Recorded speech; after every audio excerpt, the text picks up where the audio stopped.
ওই লাইটটা জ্বালাও গো। লে প্রথমে হাতে লে লে বাবা ভিডিও করছিস? হ্যাঁ শাকটা নাও নাও দিদার কাছে এই শাক তো কথা বুঝছো ওই শাক বাইরে আমরা যখন মেদিনীপুরে যাই তখন আমাদের ওখানকার ভাষাটাই কিন্তু আমরা বলি। তো যাই হোক, আজকে ভাইফোঁটাটা আমাদের খুবই তাড়াহুড়ো করে হচ্ছিল, কারণ ছোট ভাই যাবে চেম্বারে, সৌরভ ভাই যাবে ওর কাজে, আর আমার বড় ভাই যাবে শতাব্দীকে নিয়ে তার শ্বশুরবাড়ি। ওখানে শতাব্দী তার ভাইকে ফোঁটা দেবে, সব দিদিরা মিলে আসবে, একসঙ্গে ফোঁটা দেবে। তাই আমরা খুব তাড়াহুড়োই করছিলাম একরকম। ঝটপট এখান থেকে ভাইফোঁটার কাজটা সেরে নিলে শতাব্দী গিয়ে ওখানে ভাইফোঁটাটা দিতে পারবে। আমরা সমস্ত জল খাবারগুলো সকাল সকাল উঠেই বানিয়ে নিয়েছিলাম। বোনের ওপর দায়িত্ব ছিল লুচি আর ম্যাকারনিটা বানানোর, আর আমার ওপর দায়িত্ব ছিল আলুর দম, সুজি, শিমুয়ের পায়েস। তো আর মা বানাচ্ছিল পুরি। তো খুব তাড়াহুড়ো করে বানাচ্ছিলাম, কারণ এখানেও আমরা সবাই মিলে এটা খাওয়া দাওয়া করব। ওই বাড়িতে কাকু কাকিমা ওরা সবাই খাওয়া দাওয়া করবে। আর শতাব্দীকেও বললাম তুমি আবার ওখানে গিয়ে কখন কি করবে, তাই আমরা ভাইয়ের জন্য এখান থেকেই জলখাবার বানিয়ে পাঠাচ্ছি। দেবলীনা অনেকদিন বাদেই ওর ভাইদের কাছে পাবে বলে তাই ও বাপের বাড়ি গেছে ফোঁটা দেওয়ার জন্য। অন্য সময় ও থাকে, তাই আজকে ওকে আমরা খুবই মিস করছিলাম। আর এদিকে পুতুকে তো খুবই মিস করছি, কারণ পুতুও ভাইফোঁটায় থাকে, আর ওর আজকে ভীষণ মন খারাপ ছিল। ও বলছিল মা এবছর আমি ভাইফোঁটাটা দিতে পারবো না, আমার খুব কান্না পাচ্ছে। ও মা তুমি ভিডিও কল করে আমাকে দেখাও না, আমি ভাইদের ওখান থেকে ভিডিও কল করে করে ফোঁটা দিই। তো আমি বললাম দেখ ওইভাবে তো হয় না, ঠিক আছে পরের বছর এসে তুই ফোঁটা দিবি। তো ঝটপট করছি, কারণ এদিকে আবার দুপুরে মামার ছেলে সবাই আসবে। বড় ভাই আর শুভম যাবে একটু বাজার করতে, বাজার করেই বড় ভাই আবার শ্বশুরবাড়ি বেরিয়ে পড়বে।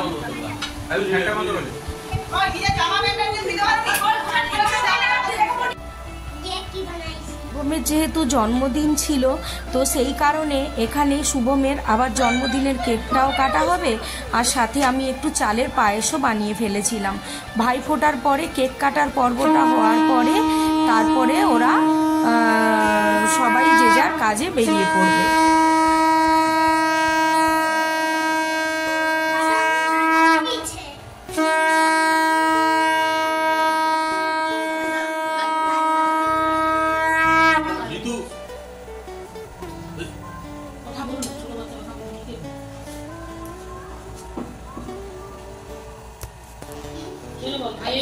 দিলাম ফোঁটা গমের দুয়ারে পড়লো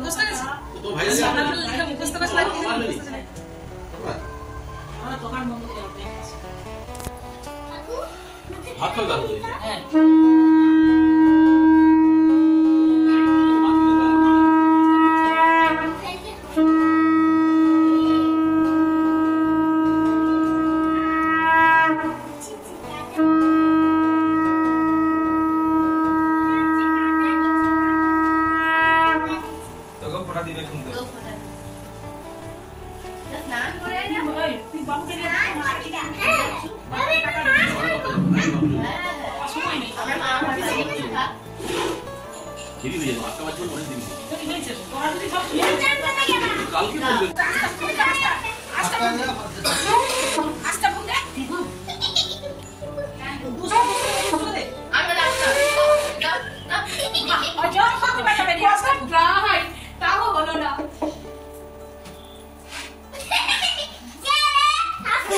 এখানে আমি শাক ভাজানোটা করছিলাম, কিন্তু আমি কিছুতেই বাজাতে পারছিলাম না। মা আমাকে শিখিয়ে দিচ্ছিল কিভাবে করতে হবে।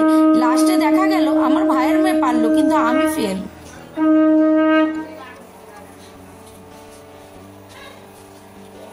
বাবা মানে খানিকটা চেম্বার করে এলে মনে হয়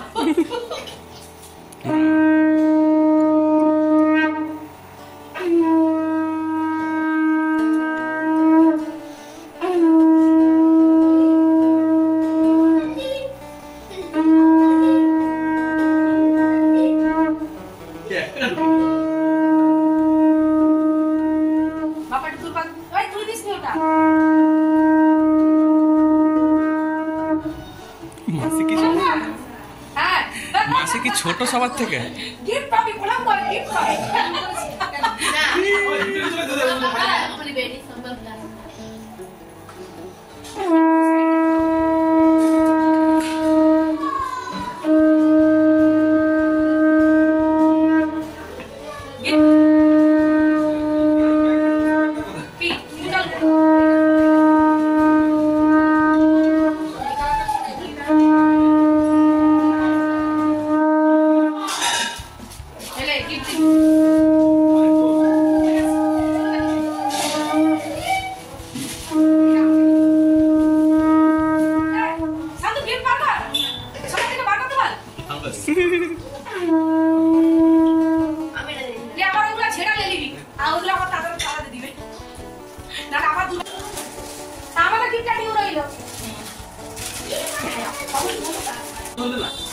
আমার গিফটটা ডিউ রইল। থ্যাংক ইউ, আমাদের গিফট ডিউ রইল। আরে থ্যাংক ইউ বলে রে, বল রে, বল। তুলে ছিল দেওয়া থাক না, খাওয়ার জন্যই তো।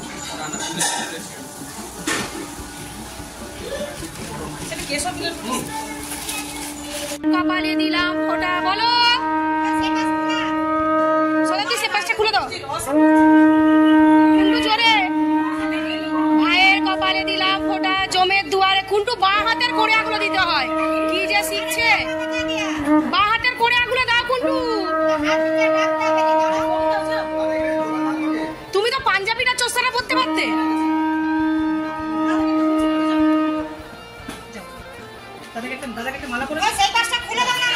কুন্টু দাদাকে মালা পরালি না, দাদা ভাইকে তোমার মালা আনেনি।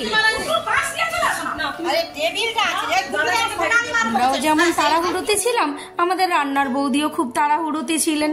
তিনি চলে এসেছিলেন, তাই খালি বলছে আমাকে একটু সাইড দিয়ে দাও, আমি চলে যাই। আর আমরা সবাই মিলে পদ আটকেই বসেছিলাম। তো কুন্টু এখন প্রথমে মালা পরাতে ভুলেই গেছিল, ও জানে ওর মা হয়তো মালাটা নিয়েই আসেনি, কিন্তু ওর মা নিয়ে এসেছিল। পরে কুন্টু উঠে দাদা আর ভাইকে মালা ঘুমসি পরালো। আর ছোটটা জানেন কি আনন্দ করে ও ভাইফোঁটা নিচ্ছিল। ওর এখন একটু একটু জ্ঞান পড়ছে, তো ভাইফোঁটাতে যে এত আনন্দ হয় ও খুব মজা নিচ্ছিল। আরেকজন থাকলে দেখতেন, সেও কিন্তু খুব মজা নিত। যাই হোক, তাকে আমরা সবাই খুব মিস করছি। পরের বছর আবার সবাই মিলে একসঙ্গে হওয়ার চেষ্টা করব। আমাদের সবার ভাইফোঁটার পর্ব শেষ হলেও আমার বোনের কিন্তু এখনো শেষ হয়নি। সেই প্রায় 22-23 বছর আমার বিয়ে হয়ে গেছে, কিন্তু ও জামাইবাবুকে অনেক বছর আগে একবার ফোঁটা দিতে পেরেছিল, আর অনেক বছর বাদে আজ আবার জামাইবাবুকে ফোঁটা দিতে পারবে। তাই জামাইবাবুও যেমন আনন্দে ছিল, ও তেমন আনন্দে রয়েছে।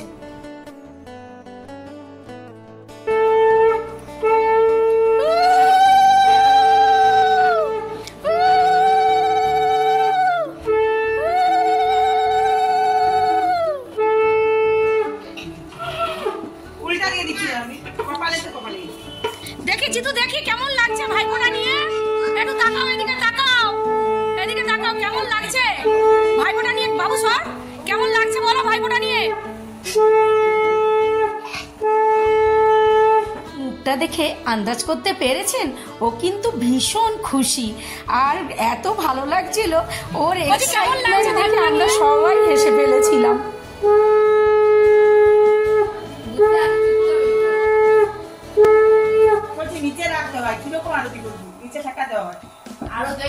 কালকে কি বলছে বলো তো?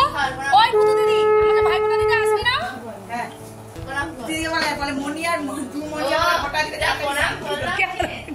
কচি করে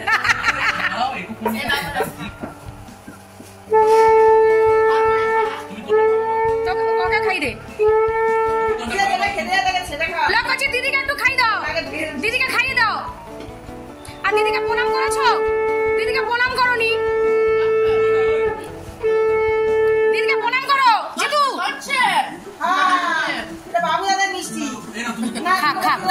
ভালো লাগবে। ঝুনু ঘেমে যাচ্ছি, তাড়াতাড়ি আয় রে মা।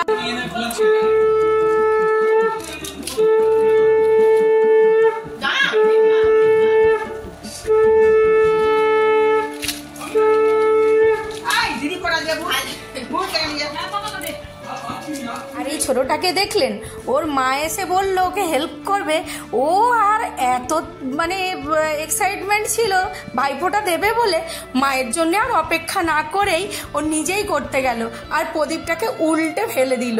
ছোট তো কি করবে, ওরও তো খুব ইচ্ছে করে ঝটপট ভাইফোঁটাটা সেরে ফেলতে। খুবই ভালো লাগছিল কিন্তু আমাদের মিলিয়ে ঝুলিয়ে দারুণ হচ্ছিল ভাইফোঁটাটা। বাচ্চা ভালো করছে তো, জামাটা ঘুরিয়ে জামাটা পরে নিতে বাবা।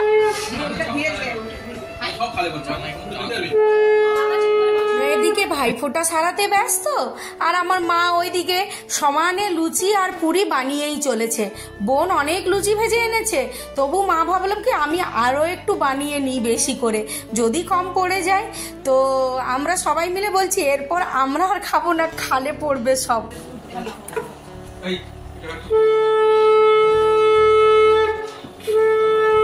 বছরই আমরা ডিসিশন নিয়ে ফেলেছিলাম পরের বছর ভাইফোঁটাটা আমরা ওই বাড়িতেই করব।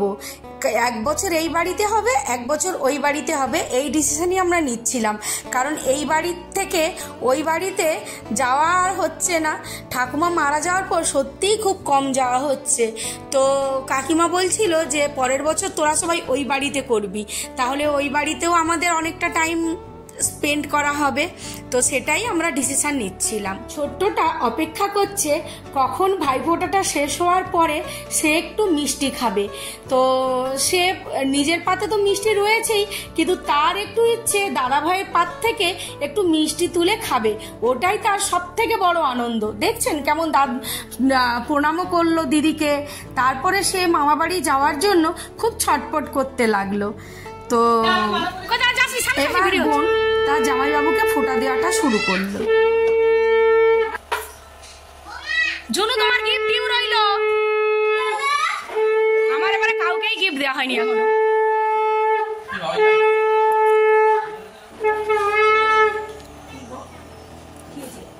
লাইটটা ঝাড়টা জাল জাল একটু জাল, বাপের ভিডিওটা হোক মাঝখানে সুই শতাব্দী।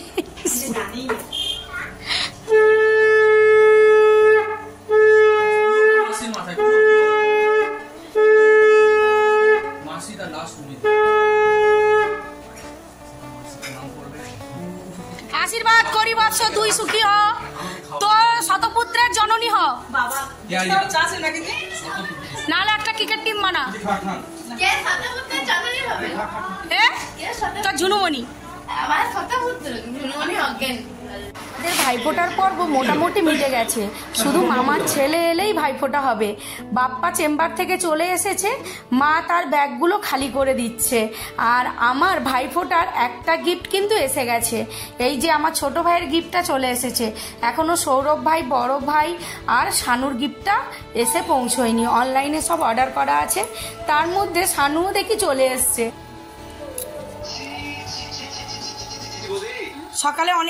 সকালে সব ভাইদের হয়েছে আর এই ভাই আমাদের লেট।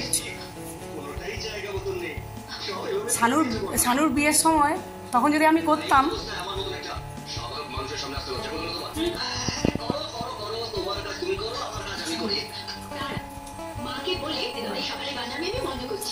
নিজে পড়ালে ঘুরিয়ে কুলাবে তো।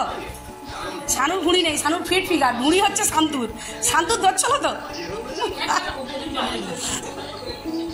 মায়ের জন্য ডাইনিংও একটা সেন্ট্রাল এসি করে রাখতে হতো।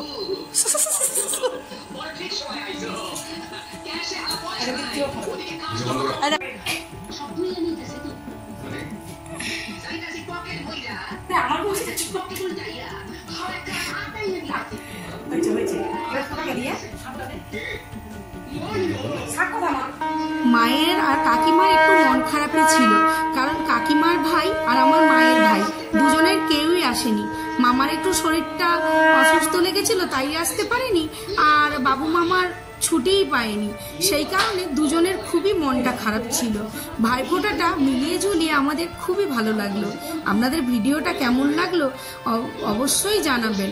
যদি ভালো লাগে একটা লাইক দেবেন, আর যদি আমার চ্যানেলে নতুন বন্ধু হয়ে থাকেন তাহলে প্লিজ প্লিজ প্লিজ বন্ধু আমার চ্যানেলটি সাবস্ক্রাইব করবেন। টাটা, বাই বাই সবাইকে। পরের ভিডিওটা নিয়ে খুব তাড়াতাড়ি আপনাদের সামনে হাজির হব। এইটা ছিল আমার বাপের বাড়িতে ভাইফোঁটা দেওয়ার ভিডিওটা, আর আমার ননদের বাড়িতে আমার বর আর আমার ভাসুর যে ফোঁটা নিতে গিয়েছিলেন এই ভিডিওটাও আমি খুব তাড়াতাড়ি নিয়ে আপনাদের সামনে হাজির হব। আর শুভমের আর শেলির আর তনু মায়ের কেক কাটার ভিডিওটাও নিয়ে হাজির হব। তো চলুন বন্ধুরা, আজকের মতো বিদায় নিলাম। পরবর্তী ভিডিও নিয়ে খুব তাড়াতাড়ি আসবো।